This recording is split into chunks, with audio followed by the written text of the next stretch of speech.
Salut à tous, bienvenue dans un nouveau Squeak Talk en plein Playoff Euroleague. On va évidemment en reparler aujourd'hui avec mes deux consultants en plateau. Consultant, rédacteur en chef, c'est Nicolas Bayou. Salut.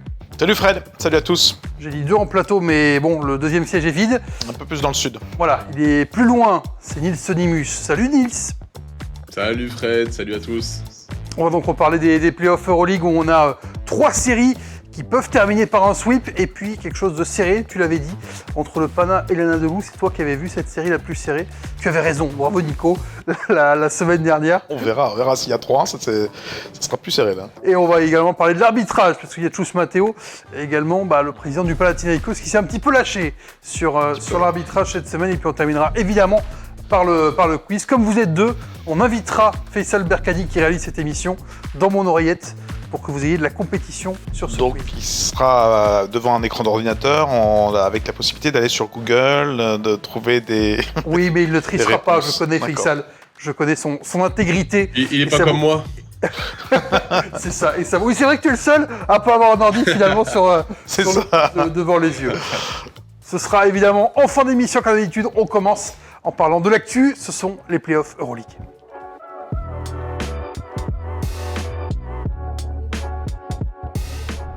C'est donc terminé pour la première semaine des playoffs Euroleague. Les matchs 1 et 2 ont été joués. 3 équipes mènent 2-0 dans ces playoffs Euroleague.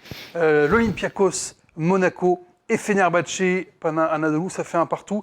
Messieurs, est-ce qu'une de ces équipes vous a impressionné dans cette première semaine? On va commencer comme ça pour parler des 4 séries. Est-ce qu'il y a une équipe dont vous retenez particulièrement la performance sur cette première semaine? Celle qui me vient en premier, c'est peut-être Monaco, franchement, qui avait l'habitude de perdre le premier match depuis 3-4 saisons sur les playoffs.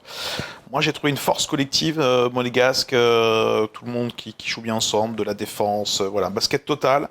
Un Mike James qui avec Okobo forme un duo de passeurs d'exception en Euroleague. Et tout le monde au diapason. Vraiment une belle prestation sur les 2 premiers matchs face à Barcelone. Toi, tu retiens Monaco. Nils, est-ce que tu retiens Monaco aussi? Est-ce que tu retiens peut-être l'Anadolu, qui est la seule équipe à s'être imposée à l'extérieur sur ce premier tour, j'ai envie de dire, quasiment?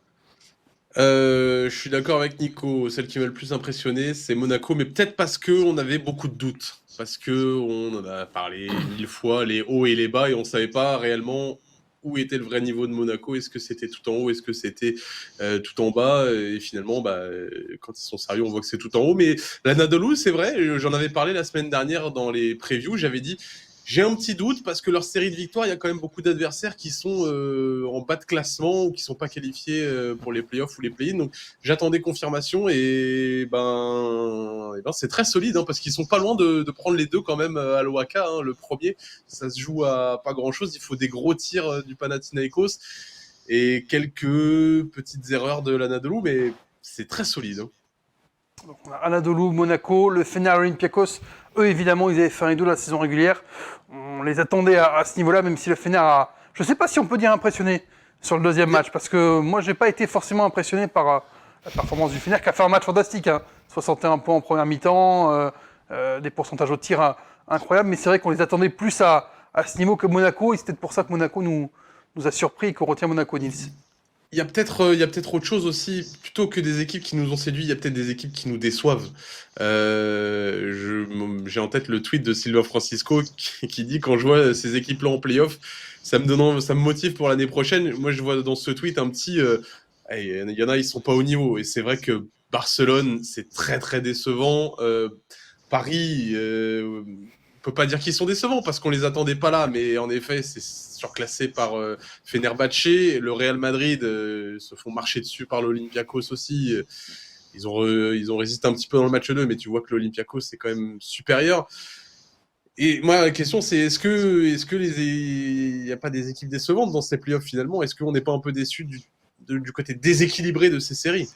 Est-ce que tu trouves des excuses? Moi, je me dis Paris, voilà, à un moment donné, ils ratent le match 2. Ils auraient dû prendre, à mon sens, le match 1. Il était là, il leur manque 1 ou 2 trucs en fin de match, 1 ou 2 balles perdues, mais ils auraient dû le prendre. Est-ce que tu peux être déçu de Paris? Je suis pas sûr, ils sont en quart de finale, ils sont nouveaux dans l'épreuve.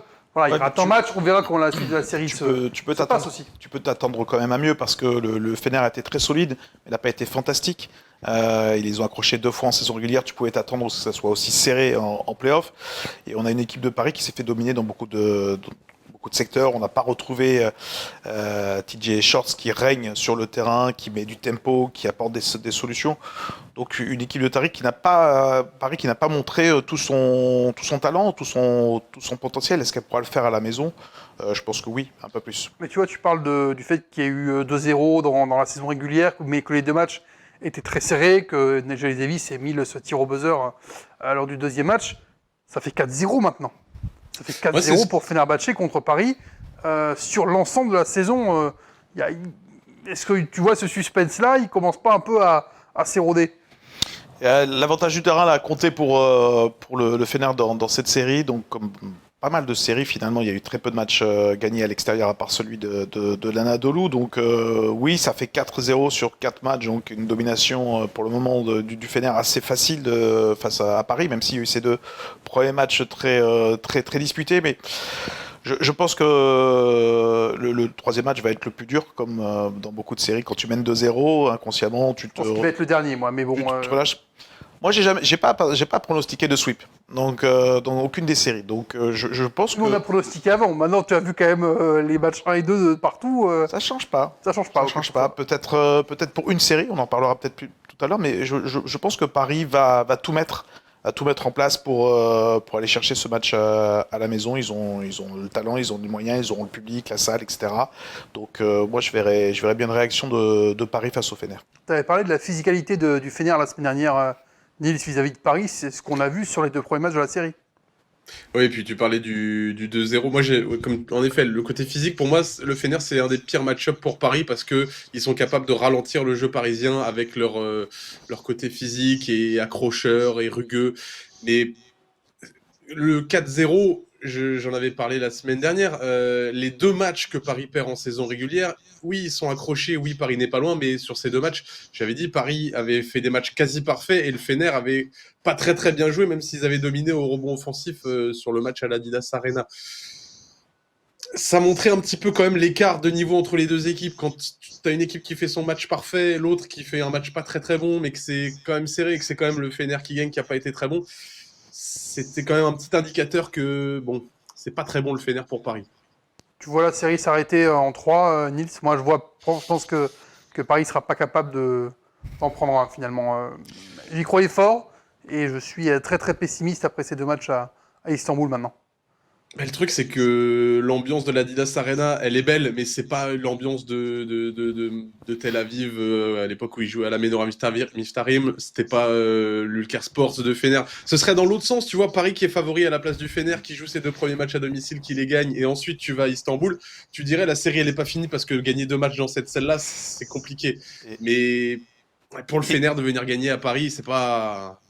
Et on l'a vu sur le match qui a été rejoué là avec le Fener. Tu avais 400 supporters du Fener. Tu avais même la banderole Fenerbahçe in Paris. C'était des supporters d'origine turque. Et c'était un match rejoué, alors que c'était un match rejoué et on les entendait. Plus de monde encore de Fenerbahçe qui était prévu. On les a bien entendus pendant tout le match. Ils faisaient presque autant de bruit que le COP Parisis. Donc ça ne sera pas forcément un match totalement à la maison pour Paris avec les supporters de la diaspora turque. Après, moi, je ne suis pas déçu de la saison de Paris. Ah ben voilà, pas du tout. S'ils passent au travers de ce match 2... Tu peux t'attendre à mieux par rapport à ce qu'ils ont montré. Ils ont joué bugne à bugne contre les meilleures équipes d'Europe. Ils ont fait des succès étincelants à l'extérieur, au Panathinaikos notamment. Donc voilà, Fener, ça le fait pas pour le moment. Donc allez, c'est la dernière chance pour Paris de ne pas sortir.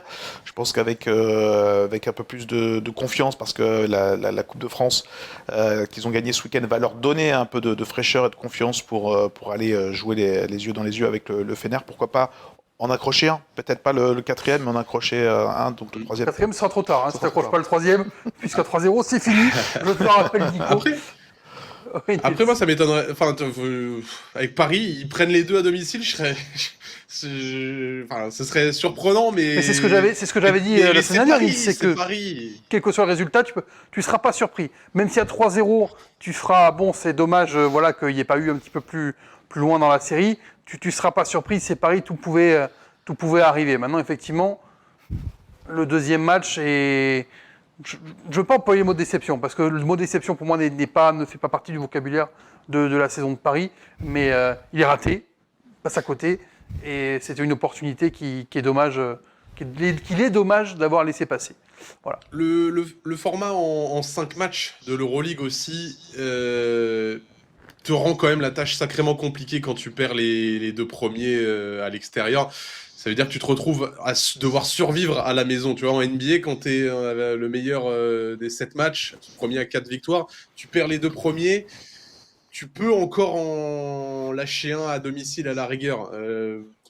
Là, 2-0, En NBA, tu n'as pas le c'est do or die, déséquilibre quoi. qui existe là, Nils, en NBA, tu es sûr de jouer 2 matchs à la maison. Oui, voilà. Voilà, quoi qu'il arrive. Là, tu peux n'en jouer qu'un. Effectivement, tu as un petit déséquilibre. Après, on va peut-être pas commencer à jouer des séries en 7 matchs et rallonger un calendrier qui est déjà un sacré Non, je dis enfer pas pour ça. tout le monde. Mais Je dis juste qu'à 2-0, t'es mal, quoi. C'est du do or die et c'est toi qui as la pression, quoi. L'équipe qui mène 2-0, limite, elle est... Bon. On peut rappeler qu'il y a eu un seul cas dans l'histoire d'une équipe menée 0-2 qui a renversé la situation. Encore plus fort, c'était à l'extérieur, puisque c'était le Real qui a gagné les matchs 3 et 4 après avoir perdu les 2 premiers aux Partisans. Donc voilà, effectivement, ça laisse peu de chance dans ces 3 séries, mais pourquoi pas un petit sursaut, un barreau d'honneur pour une équipe comme Paris. une seule équipe en 30 occurrences pour vous donner une idée un petit peu de la difficulté de la tâche. Tu parlais du Real, qui est donc la seule équipe à avoir fait cet exploit-là. On peut en parler du Real, qui est mené 2-0 à l'Olympiakos. Moi, j'ai dit que c'était clairement une série où je ne voyais pas du tout l'Olympiakos être inquiété. Pour l'instant, c'est plutôt le cas, même si au match 2, le Real s'est révolté pendant un long moment avant de sombrer en 4e. Mais tu parlais des équipes qui ne sont pas à leur place. Est-ce que ce Real-là, qui a été K1K toute la saison, Nils, tu trouves qu'il a sa place en 8e ou voilà, le Bayern, l'Étoile Rouge qu'on finit 9 ou derrière, peut-être que ça se serait plus battu.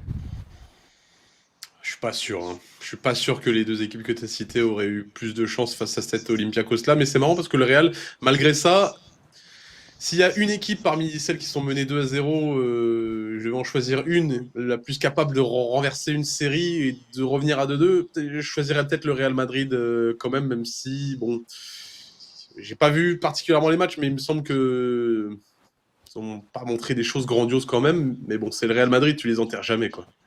Tu vois, moi je dirais Paris. Sur les 3 qui sont à 0-2, ouais, je dirais Paris. Qui peut basculer la série ? Faire basculer la série. Parce que c'est Paris, le Paris de cette année qui est complètement fou, qui n'a pas peur de rien et qui regarde rien. Je dis, le Real, j'y crois pas du tout depuis le début.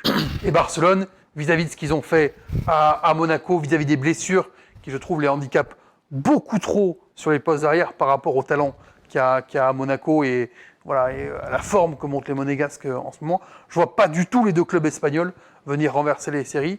Si je devais mettre une pièce sur une équipe, je mettrais Paris. Mais je te l'ai dit tout à l'heure, je suis pessimiste sur les chances des Parisiens. Maintenant, je vois dans ton regard que tu n'es pas d'accord avec moi. Moi, je suis plutôt d'accord avec Nils sur le fait que le Real est parmi les équipes qui peuvent pas gagner la série, je pense pas, mais essayer de titiller un peu dans le match 3 et forcément dans le match 4 l'Olympiakos, parce qu'effectivement, ils sont pas loin. On en parlera tout à l'heure, mais c'est vrai qu'ils n'ont pas été forcément avantagés par l'arbitrage.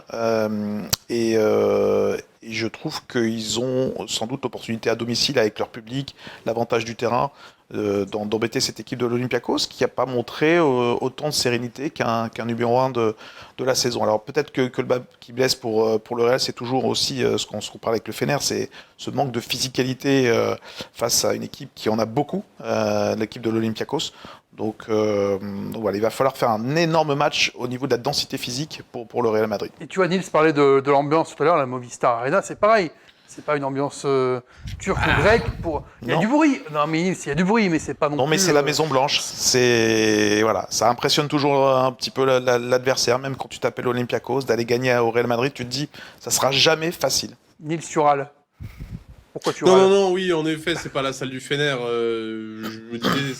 Quand c'est tendu, tout ça, ça peut mettre la pression. Ils savent mettre la pression sur les arbitres, tu vois.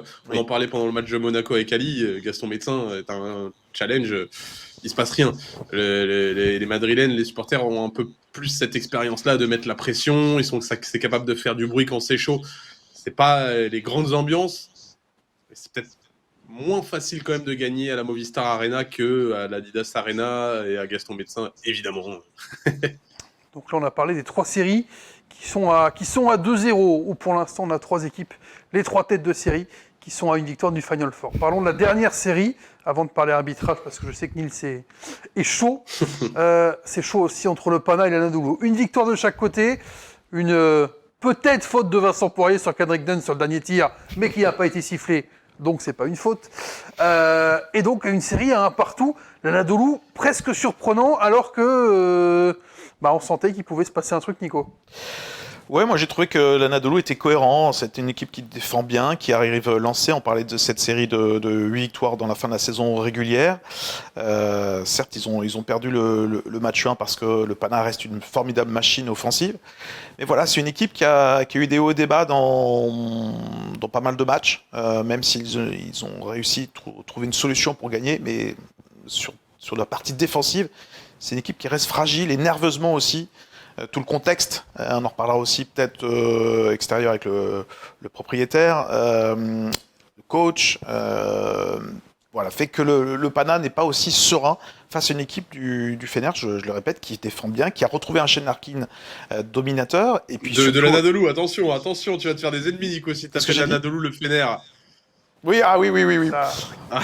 Sorry, I'm sorry. Donc le Shane Larkin de l'Anadolu. Et qu'est-ce que je voulais dire qu'à l'intérieur, le Pana s'est fait un peu manger aussi par Vincent Poirier qui fait un gros match. Autourou aussi, voilà, à l'intérieur ils sont mangés. Gabriel, c'est pas forcément la solution idoine. On voit bien l'absence là de Mathias Le Sort dans ces playoffs. Que vous pouvez retrouver dans notre documentaire sur YouTube où on l'avait suivi pendant une demi-heure sur le match contre l'Étoile Rouge. Nils, l'Anadolu qui a réussi peut-être à faire ce que personne n'a réussi cette saison, freiner le Pana dans le 4e quart-temps. On sait que le Pana, c'est, tu le disais, une machine offensive incroyable. C'est surtout dans le 4e quart-temps où on a vu des retours incroyables cette saison. Là, sur le match 2, le 4e quart-temps du Pana, ils n'avancent plus. Est-ce qu'ils se sont cru arriver, peut-être aussi parce qu'ils ont eu 10 points d'avance très très longtemps. Il y a cette confiance qu'habite le Pana que l'Anadolu a volé, j'ai l'impression. Ouais, ils prennent un 29-16 dans le match 2, les Grecs, dans le 4e quart-temps. Ils se sont arrêtés de jouer dans le 4e quart-temps. Est-ce que c'est parce qu'ils ont mené tout le match? Je sais pas. C'est le scénario inverse du match 1 où l'Anadolu a été devant 2e, 3e quart et ils sont complètement arrêtés de jouer dans le 4e. Mais Nicolas dit, la clé en fait c'est l'intérieur. Ils ont un secteur intérieur toute la saison qui a dominé l'Anadolu FS avec Poirier, Autourou, c'est monstrueux. Et les Grecs, le Panathinaikos, sans Mathias Le Sort, tu te rends compte que c'est un peu l'hécatombe. Quand Ataman met Mitoglou et Hernan Gomez, qu'est-ce que tu veux faire? Ils sont déglingués par Le Sort ou Autourou. Quand il met Yurtseven, il revient de blessure. C'est toi qui as glissé. Là, c'est toi qui as glissé. T'as dit Le Sort et Autourou. Ah ouais, non, Poirier et Autourou, ouais. Il les écrase, mais quand c'est Yurtseven en attaque, ça va, mais bon. En défense, il se fait aussi massacrer par Vincent. Gabriel, c'est pareil. En fait, le point fort de l'Anadolu se situe là où il y a le point faible du Panathinaikos. Et en plus, tu as Larkin qui revient fort, tu as PJ Dozier qui fait des bons matchs, il y a du talent au-delà du secteur intérieur. Non, vraie belle équipe. Et grosse profondeur aussi sur l'effectif, l'Anadolu, à prendre très au sérieux. Suffisant pour réussir à renverser la série, prendre les deux à la maison, même s'il y a un match 5 à l'OACA, même si l'ambiance serait moi, je pense au-delà un match 5, du plafond, j'ai envie de dire. C'est la série qui se dirige vers un match 5 et ça serait génial. Ça serait génial, un match 5 au Pana avec une équipe de l'Anadolu qui est hyper compétitive, qui peut aller s'imposer là-bas. Ouais, ça va être. Là, tu parles de pression. Là, ce serait dans les deux sens. Ouais. Le Pana qui aurait quand même une sacrée chape de plomb au-dessus de la tête. Champion d'Europe en titre. Ils se mettent la pression tout seuls avec leur président. Donc attention à les fesses. Attention. Il y a un truc aussi. On l'a entendu, Nico. Tu vois, moi, j'ai pas réagi. Hein. Moi, je te laisse repartir. J'ai glissé. Il y a aussi quelque chose, c'est que c'est peut-être la première équipe ou une des très rares qui arrive à ralentir Nunn sur plusieurs rencontres. Il fait 6 sur 17, je crois, au match 2 et 4 sur 15 au match 1, quelque chose comme ça. Mais ses pourcentages sont pas bons. Tu le sens un petit peu agacé, tout ça. Bon, le match 3 va être déterminant. Si l'Anadolu Efes prend le match 3, le Panathinaikos, ils vont avoir une pression monstre sur le match 4. Ça peut être très compliqué. Donc, faut pas manquer le match 3. Mercredi et vendredi, match 3 et 4. Là, on est sûr qu'il y a un match vendredi. C'est le seul dont on est sûr entre jeudi et vendredi pour l'instant, entre le Pana, ou plutôt l'Anadolu, face au Panathinaikos. Demain, mardi, on aura le match du Fener face à Paris, ou à l'Adidas Arena. On aura également Real Olympiakos, match 3. Monaco, ce sera à Barcelone, mercredi à 19h. Ça, c'est le programme complet. On a fait un peu le tour des séries, ouais. Il va pas y avoir beaucoup d'Espagnols au Palau Blaugrana un mercredi à 19h. Ils sont encore au travail à cette heure-là, eux. Écoute, je pense qu'ils avanceront un petit peu les horaires. L'actu, messieurs, c'est aussi l'arbitrage. Ça a chouiné, comme d'habitude, j'ai envie de dire. On en parle tout de suite. C'est notre déclash.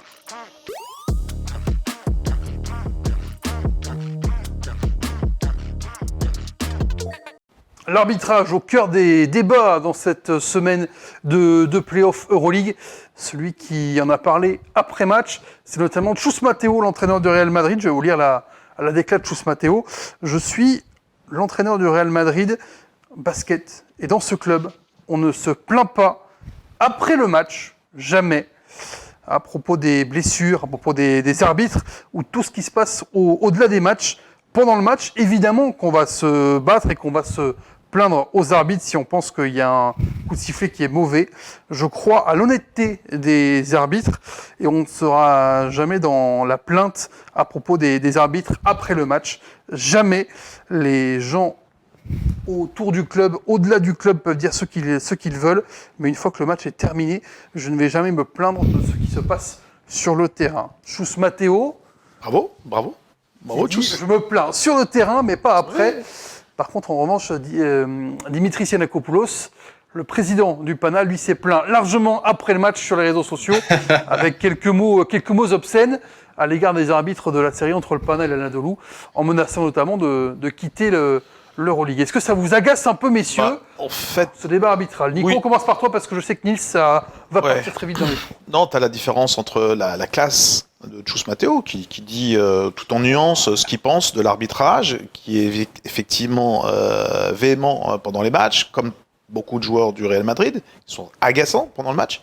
Mais après, on va pas sur la théorie du complot, on va pas vers la mafia Euroleague, ce que fait d'une manière assez vulgaire sur les réseaux sociaux DPJ, le président ou le propriétaire plus exactement du Panathinaikos. Donc je peux comprendre la frustration de Chus Mateo, il l'exprime plutôt calmement, avec classe, parce que effectivement depuis le début de la saison, on sent que les arbitres ont le coup de sifflet facile sur quelques joueurs de l'Olympiakos, notamment Vezenkov. Et sur le match 2, il y a quasiment le double de lancers francs pour l'Olympiakos par rapport au Real Madrid. Quand tu dis le coup de sifflet facile, c'est en faveur de Vezenkov, toi tu penses, c'est ça? Oui, les fautes qui tombent assez facilement sur Vezenkov, mais aussi c'est son type de jeu.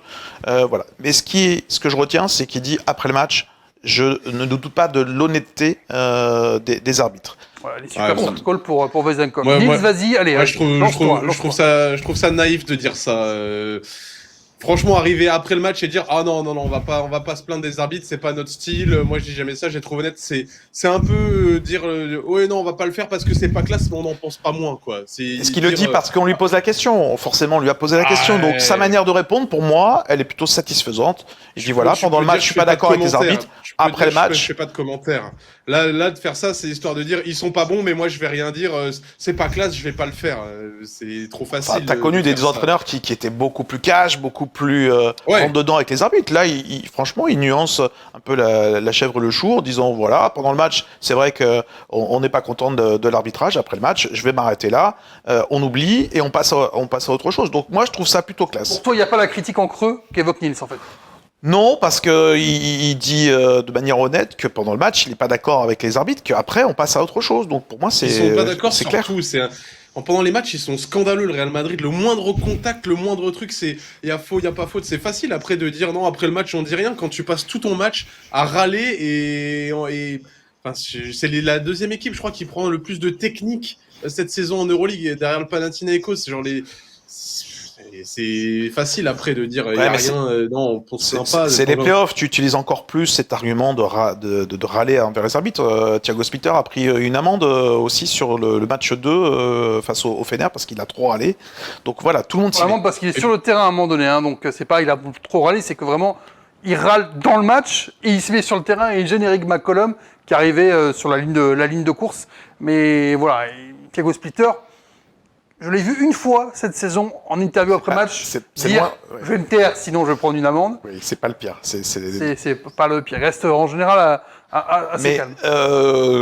Moi, je serais plus d'avis de m'insurger, voire de me scandaliser sur l'attitude du Panathinaikos. Ça va, c'est eux qui sont fatigants avec cette mafia. Les menaces de quitter l'Euroleague du propriétaire du Panathinaikos, on les entend depuis 15 ans. Ok, il avait fait des trucs dégueulasses sur les réseaux sociaux avec Jordi Bertomeu il y a 10 ans, avec une comparaison très peu audacieuse, au minimum sur le parrain, au maximum un peu plus dégueulasse sur une sorte de néo-nazi. Donc voilà, il a fait des gestes obscènes sur les réseaux sociaux à Emilio Martinez, là, en montrant ses parties génitales. Bon, il était avec son short, mais quand même, voilà. Donc je trouve que c'est totalement déplacé. On n'est pas fatigué de ce cinéma là permanent. Il est fou, mais il est fou. Les arbitres pour il est fou, machin, donc il perd tout crédit parce que il se contredit tous les 2-3 ans en fait, en disant qu'il adore, qu'on est la meilleure équipe, il adore l'Euroleague, on est la meilleure équipe d'Europe, voire au monde, soutenu par Ataman qui là-dessus aussi est affligeant. Donc voilà, ils sont extrêmement fatigants là-dessus et je trouve que ça met un bad buzz sur les joueurs. Moi, je suis joueur du Panathinaikos, j'ai voyagé, j'ai eu d'autres expériences dans des clubs. Je vois ça, je me dis c'est quoi ce président qui est totalement taré et vulgaire quoi. C'est du bullshit intégral. Tu te dis bon, voilà, tu regardes les matchs et puis finalement t'es presque, comment dire, amené à te dire ce président est tellement détestable dans sa réaction que tu regardes les coups de sifflet, tu fais oh, non, en fait, il n'y a rien. Déjà, il n'y a rien. Moi, j'aime pas les polémiques sur l'arbitrage. Tu perds pas à cause de l'arbitrage. Très personnel. Ouais. Je déteste ça. Viscéralement, ça m'énerve. Qu'un coup de sifflet soit raté, ça arrive. Les arbitres le reconnaissent eux-mêmes. Exactement. En NBA, tu en as eu hier soir une énorme erreur d'arbitrage sur une faute des Knicks sur un tir à 3 points. Il devait y avoir 3 lancers francs. Les Knicks ne devaient pas avoir la victoire. Voilà, l'arbitre a reconnu. Passe à autre chose, ça fait partie du jeu, c'est dommage. C'est dommage que les arbitres n'ont pas eu l'opportunité de revoir la vidéo parce qu'il n'y avait plus de challenge, enfin, il n'y a pas de challenge comme en Euroleague et surtout c'est le coach de Détroit qui n'avait plus de challenge. Donc voilà, il y a aussi tous ces petits faits qui font que voilà, pour moi, arrêtons d'aller dans la gênance du Panathinaikos. Ça tombe en plus une semaine où en foot le Real Madrid s'est montré absolument... je crois que scandaleux, c'est même pas assez fort vis-à-vis de l'arbitrage en Coupe d'Espagne de football. Ça dessert l'institution qui est une fantastique institution qu'est le Real Madrid. C'est vrai qu'au bout d'un moment, concentre-toi sur le principal, le terrain. Nils. Pour revenir au Panathinaikos, en plus la sortie de DPG, elle est scandaleuse parce que tu te concentres sur un fait de jeu à la fin, allez 2, il râle aussi après la faute sur la faute technique accordée à Jarian Grant pour la jambe qui s'étend sur le tir. Mais ton équipe, elle a pris un 29-16 dans le 4e quart-temps. Tu crois que c'est que les arbitres qui ont provoqué un 29-16? Genre en fait, mais doudoune à tes joueurs. Vous avez déconné dans le 4e quart-temps, vous avez lâché ça, vous deviez pas, c'est une faute professionnelle, tu flingues tes joueurs, mais flinguer les arbitres comme ça. Surtout que moi, je suis désolé, mais sur Nunn, pour moi, il n'y a pas faute. Vincent Poirier touche la balle avec, j'en ai discuté avec un arbitre Euroleague, il me dit, mais non, pour moi, il n'y a pas faute non plus. Enfin, et en plus, l'attitude de Giannakopoulos, derrière, elle déteint sur les fans ou sur les réseaux sociaux. C'est inondé de vidéos qui sont malhonnêtes en plus parce qu'ils prennent des extraits qui les arrangent pour râler. Et l'Euroleague, c'est la mafia et tout est fait pour que l'Olympiakos gagne. Mais les gars, vous êtes des malades. Les arbitres, vous croyez vraiment que quand ils sont dans le match, ils pensent à attends, je vais avantager telle équipe ou quoi. Et de plus en plus d'équipes, c'est comme ça. Les Turcs, c'est pareil. Les Espagnols, ça devient de plus en plus comme ça. Les Serbes, c'est comme ça. Et même maintenant en France, je vois sur Twitter certaines personnes qui disent « Ouais, telle équipe, elle est avantagée. Ouais, bah, là, ça se voit. Hein, tous les coups de sifflet, ils sont... » Mais en fait, les supporters n'ont plus aucune lucidité. C'est pas leur équipe qui ne joue pas bien et qui perd un match. Maintenant, c'est systématiquement les arbitres qui font perdre. C'est insupportable de penser qu'il y a une corruption comme ça ou que des équipes qui sont avantagées. Entièrement sûr que d'accord. Entièrement d'accord. Et puis quel manque de classe envers l'équipe adverse qui a fait un super match et qui gagne en dominant le Pana dans la dernière minute et qui domine aussi au niveau du coaching. Faut reconnaître que Luka Banchi a surclassé Ataman sur ce match-là. Donc bravo aux adversaires parce que tu sous-estimes trop la performance de l'Anadolu et tu mets trop devant l'arbitrage. C'est pas classe, quoi. C'est pas classe. Et quand tu vois DPG fumer ses clopes au premier rang courtside du terrain, tu te dis mais il est dans un autre monde, lui, il est dans une autre planète. Après, nous aussi, on va dans cette polémique-là. Hein. On suit sur les réseaux, on voit que ça réagit et tout. Donc nous aussi, on l'a condamné. Ben ouais, on la condamne. Manière, mais c'est vrai qu'on la condamne. Et qu'est-ce que c'est fatigant. Qu'est-ce que c'est fatigant d'avoir tout le temps ça, le mec là qui dit je vais quitter l'Euroleague, je vais aller en NBA, ça la NBA a dit bah toi t'es complètement taré, on change de propriétaire, on veut pas de ça dans notre ligue. Si on veut faire une ligue en Europe, ton club il est merveilleux, t'as rénové ta salle, t'as un public fanatique mais fantastique. Mais alors toi, tu peux pas te permettre ça. C'est $100 000 à chaque match, quoi. Les bons et les mauvais côtés du Panathinaikos, tous relevés en une semaine de play-off. C'est bon, Nils, on a eu la discussion que tu voulais sur l'arbitrage, le coup de gueule est passé. C'est tout bon. Si c'est tout bon, messieurs, eh bien, écoutez, on va être un petit peu plus rapide que d'habitude cette semaine et on va passer au quiz.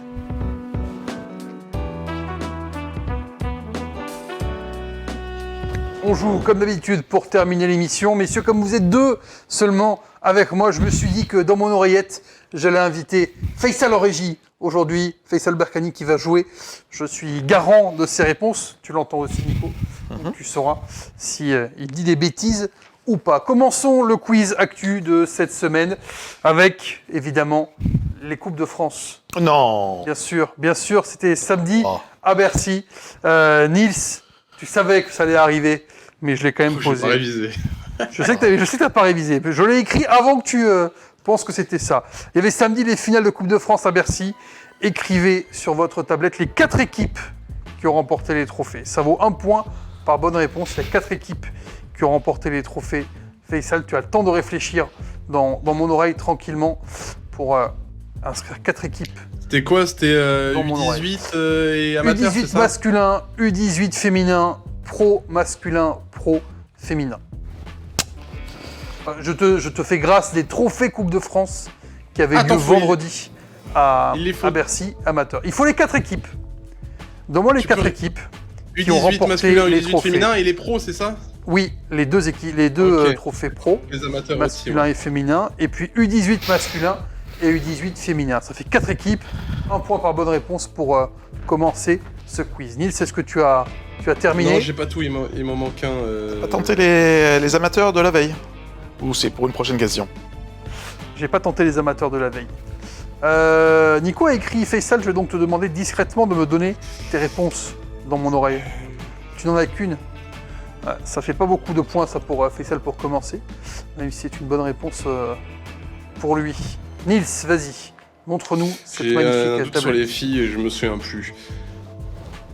Alors, tu nous dis Antibes, Lasvel, Paris et Villeneuve d'Ascq. Tu auras 3 points, Nils, car effectivement, ce n'est pas Villeneuve d'Ascq.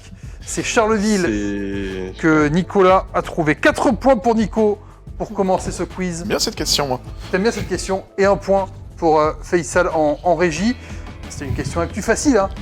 Il suffisait de regarder les résultats de samedi. Question 2 à 1 point. Quelle équipe a gagné le plus la Coupe de France masculine? Est-ce que c'est Lasvel? Est-ce que c'est Le Mans? Est-ce que c'est Limoges? Ou est-ce que c'est Pau? Quelle équipe a remporté le plus de fois la Coupe de France chez les hommes? C'est un quiz 100% Coupe de France, Fred? Ça n'est pas un quiz 100% Coupe de France. Ok. C'est pas l'Alsace de Bagnolet? Pas l'Alsace de Bagnolet, il n'y a pas le Paris Université Club non plus. Vas-y, redis. Il y a Lasvel, s'il te plaît. il y a Le Mans, il y a Limoges et il y a Pau. Quelle équipe a remporté le plus de fois la Coupe de France chez les hommes? Votre réponse sur la tablette dans quelques secondes. Asvel, Pau, Asvel. Limoges, Le Mans. Le Mans, Limoges ou Pau? C'est bon, tu es convaincu de ta réponse? Tu as écrit mais t'es pas convaincu. Non. Faisal en régie va tenter Pau. Je dis non. Que vas-tu tenter, Nico? Je tente Asvel. Tu tentes Lasvel. Nils, tu tentes tentes Lasvel, 10 Lasvel. fois. Et c'est une très bonne réponse, Nils. Tu n'as pas de point bonus, mais c'est effectivement 10 Dommage. fois pour la remporter 4 Celle-là, fois. j'avoue que j'avais été la voir, celle-là. Le Mans et Limoges l'ont remporté 3 fois. Toujours un point pour Faisal en régie. Pau et Pau 0. Pour la remporter 4 fois. Ah, d'accord. 5 points pour Nico et 4 points pour Nils. Allez Faisal, tu peux le faire. C'est pas terminé. La Coupe de France, c'est la Coupe Robert Busnel. Robert Busnel, un personnage central du basket français au milieu du XXe siècle. Il a aussi entraîné une saison le Real Madrid. Mais quelle saison? 1 point pour celui qui sera le plus L'année près. L'année Et 2 points pour si vous êtes tout pile. Donnez-moi l'année où il est arrivé au Real Madrid. Il a entraîné une saison, mais donnez-moi l'année d'arrivée de Robert Busnel. Et c'est la dernière question sur la Coupe de France, Nils. Au Youpi. Real Madrid. Écoute, il faut bien que je te fasse tomber un petit peu dans ce quiz, parce que tu en es le maître un petit peu trop incontesté. Donc je corse un petit peu l'affaire. Faisal, ta réponse, en quelle année? Robert Busnel. 72 pour Faisal. Nico, tu me dis 64-65, donc 64. Et Nils, tu me dis 77, je pense. la bonne beaucoup réponse. trop. Et pour Nico, c'était 65-66.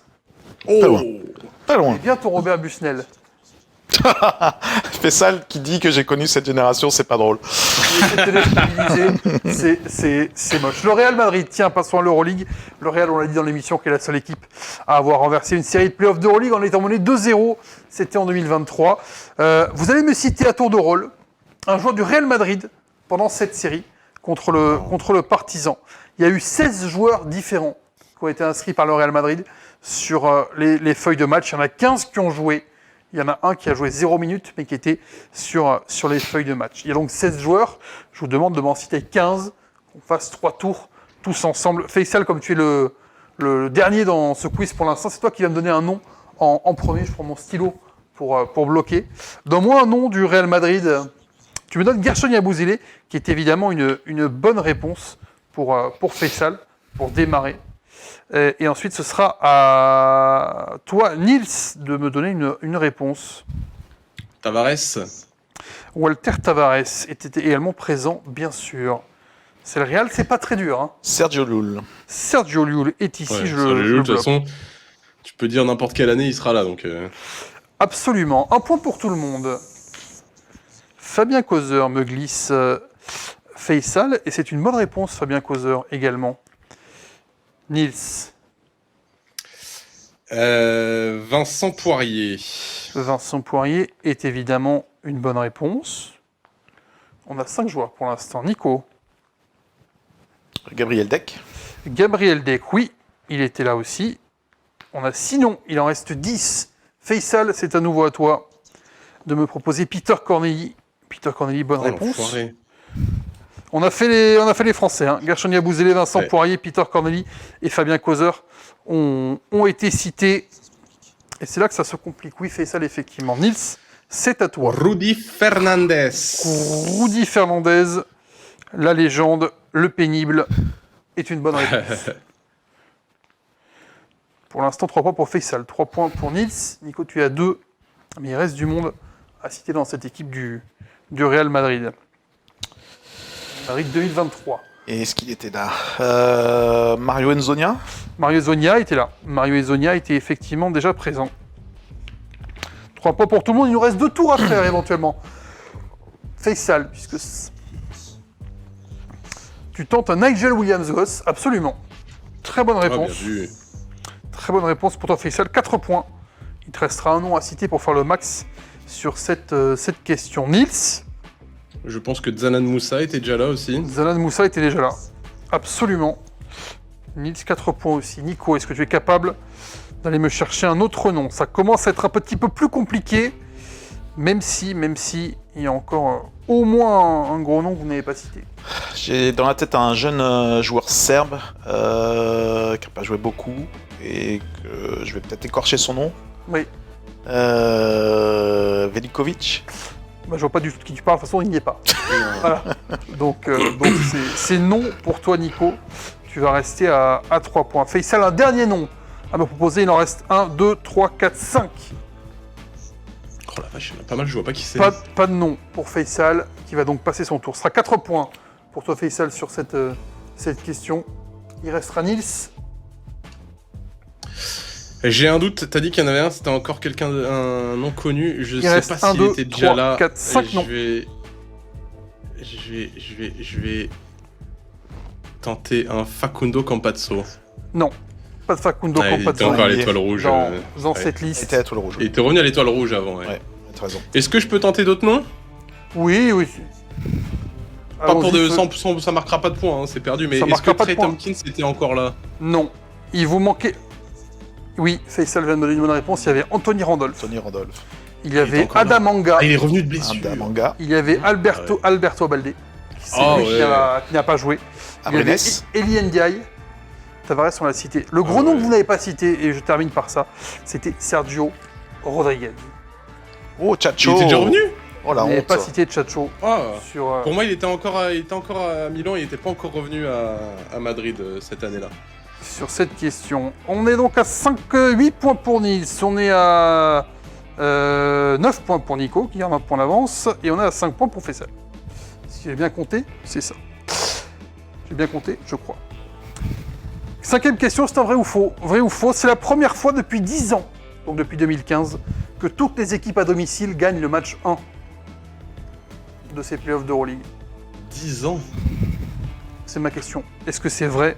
Est-ce que c'est faux? C'est la première fois depuis 10 ans que toutes les équipes à domicile gagnent le match 1, comme ça s'est passé mardi et mercredi dernier. Nico me regarde avec malice en me disant, est-ce qu'il a essayé de nous embrouiller ou pas sur ce coup-là? Faisal, ta réponse dans mon oreille, s'il te plaît. Il tente un faux. Que tentes-tu Il tente un vrai, Nico. Et toi, Nils, il tente un vrai. Bonne aussi. réponse de Faisal. Ah. Bravo. Oh. Bravo. C'est la première fois depuis 2019. Et Nico avait raison, donc il est bien malicieux. Fred. Je tente de vous embrouiller. C'est arrivé en 2011, 2013, 2015, 2016 et 2019 que les 4 équipes qui recevaient gagnent toutes ensemble le match 1 et donc 2025. Comme vous, c'est pas non plus si fréquent.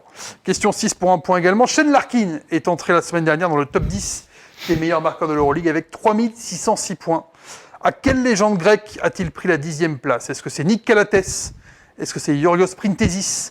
Est-ce que c'est Kostas Papanikolaou? Ou est-ce que c'est Kostas Sloukas? À qui Shane Larkin a-t-il volé la 10e place au classement all-time des meilleurs marqueurs de l'Euroleague avec 3606 points? Nick Calates, Yorios Printesis, Kostas Papanikolaou ou Kostas Sloukas? C'est bon pour Nico, c'est bon pour Nils. Il va tenter Printesis, Faisal, Nico me Et dit je tente aussi un Printesis. Printesis. Printesis également, c'est une très bonne réponse pour tout le monde. Nick Calates qui est 16e avec 3282 points. Kostas Papanikolaou est 29e, 2769 points. Et Kostas Sloukas, lui, est au-dessus, il est 8e, 4021. Printesis, 3599. 11e, donc désormais, derrière Shane Larkin. 7e question, on passe à la NBA. Le Thunder est la première équipe NBA à s'être qualifiée pour les demi-finales de conférence. Donnez-moi la moyenne de points de chez Gilgeous-Alexander sur les 4 matchs de ce sweep au premier tour contre Memphis. Ce sera 1 point pour celui qui est le plus près. T'es un salaud, Frédéric. Je suis traître un petit peu sur ce quiz, mais tu le sais, Nils, c'est pas une grande nouvelle pour toi. Ouais. On est à 10 points pour Nico. Nils, tu es pour l'instant à 9. Faisal, tu es à 7. Combien de points a marqué en moyenne chez Gilgeous-Alexander sur les 4 matchs du sweep contre Memphis? Combien tu me dis, Faisal? Faisal tente 31,3. 28 Je crois points. qu'il n'a pour, pas été aussi score que ça. Moi, je tente un 28. Moi, je vais être en Pour dessous une encore, moyenne de 25. T'es bien sur les comptes approchants de Nico aujourd'hui. 27,75. Ouais. Ça te fait 11 points. Nico est à 2 points d'avance sur Nils et qui 4 points d'avance sur Faisal. Mais Faisal, tu peux encore gagner. C'est pas fini. Question de rapidité. Ah. Il faut crier. Qui a dit « Je n'ai pas grand-chose à faire. On ne me demande pas de marquer 20 points à chaque match ou d'orchestrer le jeu.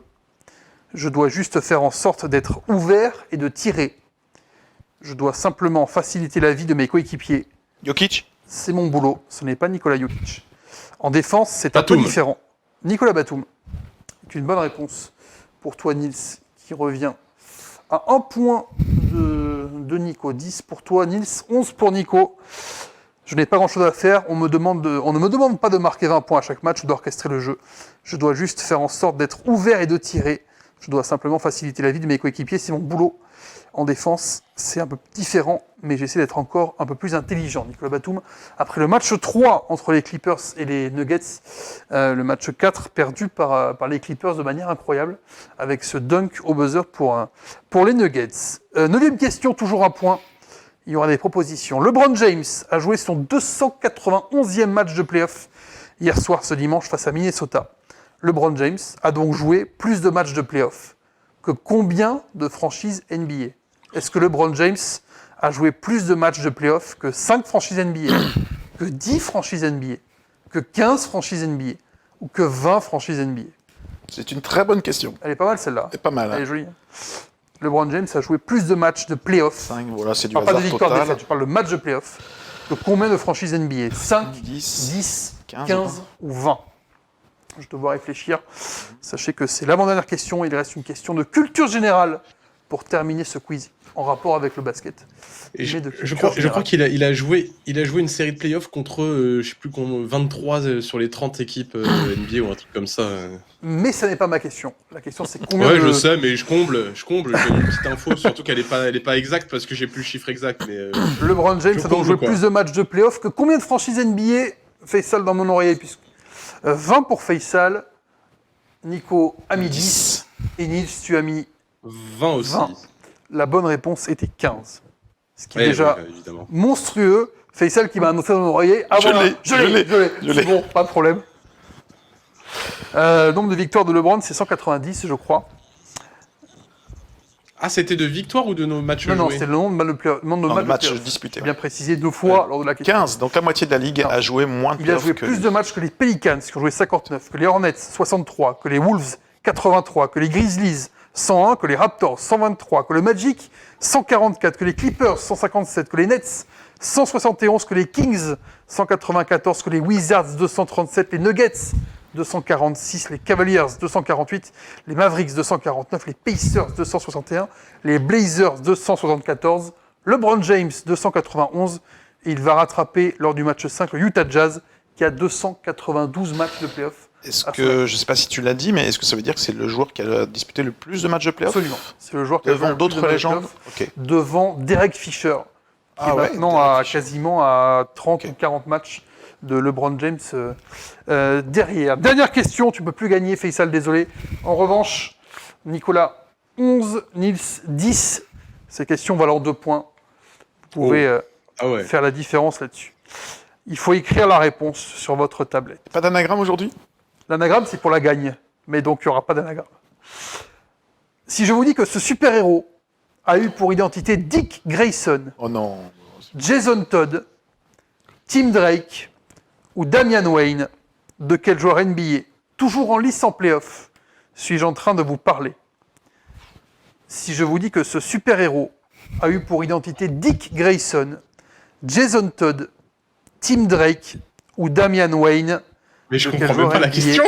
toujours en lice en playoff, suis-je en train de vous parler? Il faut trouver un homonyme, Il faut trouver un Joue. super-héros un super-héros. auquel un joueur NBA s'est identifié récemment. Un super-héros qui a eu plusieurs identités. C'est un super-héros qui a été interprété, dont l'identité a été Dick Grayson, Jason Todd, Tim Drake et Damian Wayne. Il faut trouver un super-héros là, c'est même Il faut pas un trouver joueur un NBA. super-héros. Oui, Ah si, il faut trouver le joueur NBA. Trouve un super-héros, Nils. Super-héros, tu peux trouver le joueur NBA. Alors, c'est la question de culture générale, hein. C'était la question pour te faire tomber, Nils. Mais il n'y a pas eu besoin de ça pour l'instant. Est-ce que vous avez la moindre idée? Attends, Nico, mais- non. Ouais, mais- Nils non plus. Attends, Il fait si, ça, je là, vais à tenter l'idée. un truc, Genre- mais... Vas-y, je tente un truc, mais je suis pas sûr du tout. Moi aussi, je vais tenter un truc. Dans l'actu, mais bon. Allons-y, voyons voir. Faisal, tu me dis? Faisal me dit que c'est Batman. Il faut trouver le joueur NBA, on est d'accord? Ouais. Ouais. Genre, c'est pour ça que j'ai demandé parce que je voulais pas faire ça. La question c'est de quel joueur NBA je suis en train de vous parler. Faisal, qui est Batman en NBA? Bon, Attends, j'ajoute un truc pour pas me faire niquer. tu rajoutes un truc, tu rajoutes une lettre. Ouais, une lettre du prénom. Ouais, Pour bon. pas qu'on me dise. Allons-y. Tourne. Anthony Edwards et Nils, tu me dis? Ah, il va gagner. Je dis Steven Adams. Non.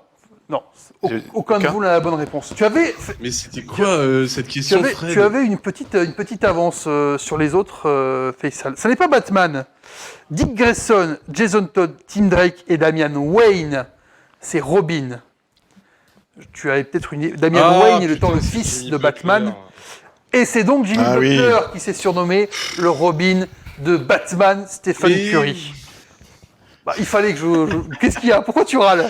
Non, mais c'est. Tu vois, tu as la réponse en plus. C'est ton univers, c'est ton univers. Il fallait... Damian Wayne, c'était un bel indice, Disons le que. fils de Disons Batman. que. Ah non, Fred, personne connaît les acteurs qui jouent Robin, arrête. C'est pas les acteurs, c'est le personnage. C'est le nom du personnage, comme Bruce Wayne et Batman. Dick Ah, Grayson, ouais, Jason ouais, Todd, encore Tim pire. Drake et Damian Wayne ont été Robin. Nico, 11 points.